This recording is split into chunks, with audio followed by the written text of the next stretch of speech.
This is one of the most underrated employee benefits that stretches your paycheck without changing your lifestyle. So let's walk through it together. My W-2 benefit is the flexible spending account, and this is based on 2026.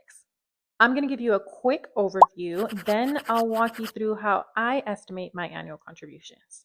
So the max contribution for 2026 is $3,400. And if you contribute the max, you have an approximate tax savings of $748. You don't have to contribute the max. You can estimate what amount makes sense for you. But even if you did half, $1,700, you'd have a savings of $374. And this is an estimate based on a 22% tax bracket.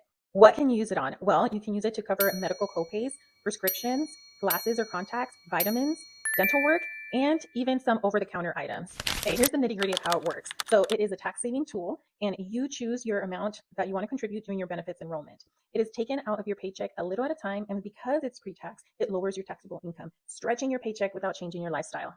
A few things to know: if you don't use it, you lose it. That's why it's so important to estimate your contributions as accurately as possible, because only $680 carries over. That's if your employer allows it. So you want to double check what your employer allows. You want to keep your receipts because sometimes they ask for the receipts, so make sure you keep those.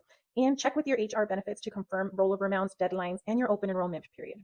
And again, estimating what you normally spend on any medical expenses is how you're going to win with this benefit. This is how I estimate my contributions. I write down all of the things that I already pay for or are thinking about doing. So for example, my medical copays. So how many times do I see my primary care doctor? Then I estimate my prescriptions and about how much I spend on each one. I wear glasses. I love my glasses. I can't touch my eyeballs, so I don't do contacts, but I do about 300 on glasses every year. I also take vitamins, and this is roughly how much I spend. I am thinking about getting Invisalign, but I'm not super sure. I'm working with my dentist to find out how much my insurance covers and how much the Invisalign is going to be.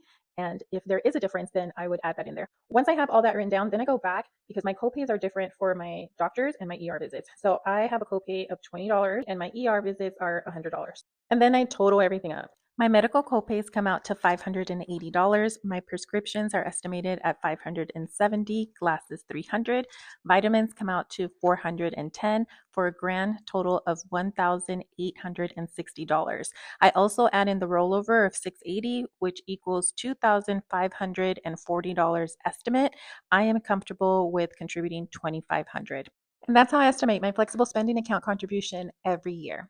This is one of the simplest W-2 money moves that you can make that stretches your paycheck. So if you learned anything from this video today, hit that like button and follow for more money moves that can help you build wealth.